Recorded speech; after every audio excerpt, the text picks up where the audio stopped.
Jovens de 16 e 17 anos votam cada vez menos nas eleições. É que o voto dessa parcela da população não é obrigatório e o interesse em participar dos assuntos ligados à política parece ser pequeno.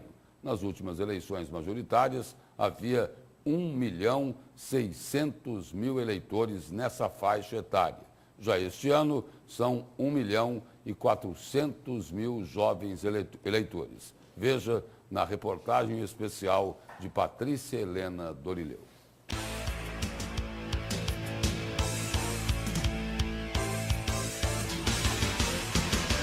A partir da Constituição Federal de 1988, jovens de 16 e 17 anos passaram a ter o direito ao alistamento eleitoral e ao voto facultativo.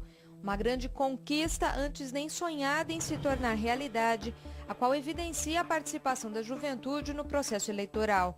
Se na redemocratização o voto facultativo foi celebrado e teve uma boa adesão, nos últimos anos a participação vem sendo cada vez menor no país.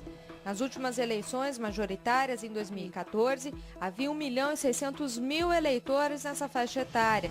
Já este ano, reduziu para 1.400.000.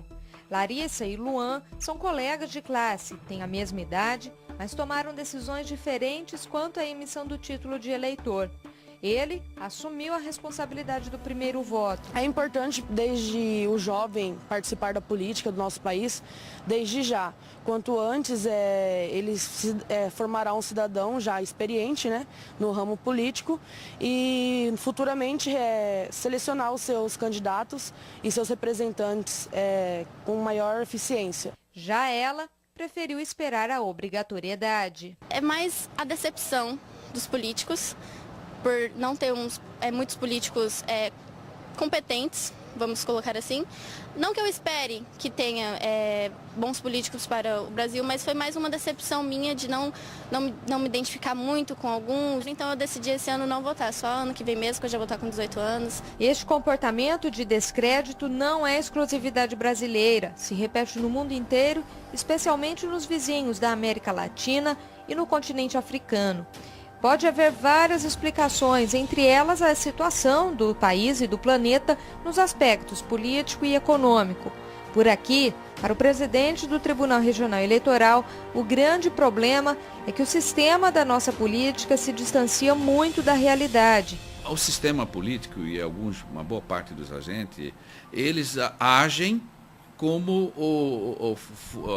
agiam os nossos antepassados, né? E os antepassados tinham uma realidade. Eu pergunto, essa realidade é a mesma de hoje? Não. Nós tivemos a queda do Muro de Berlim, nós tivemos a redefinição e a inserção do civil no poder no Brasil, e nós tivemos temos hoje a hiperconexão, que é a internet.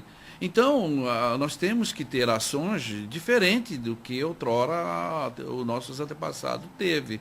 E fazendo com que esses jovens tenham conhecimento da política e ele desperte para ela. E saibam que não há nenhuma outra forma de vivência em sociedade a não ser através da política do diálogo. Embora seja muito importante o incentivo da família para a participação dos adolescentes na política, a escola tem um papel fundamental neste processo, mesmo porque no ensino médio essa garotada passa mais tempo dentro das salas de aula do que na própria casa.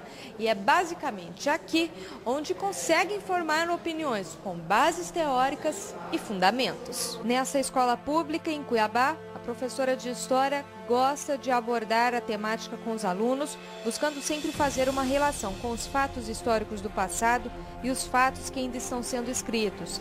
E ela garante, a molecada gosta de falar sobre o assunto. As aulas das humanas, elas têm que ser bastante politizadas, né? E o nosso alunado, eles precisam de sair da escola com essa consciência crítica desenvolvida.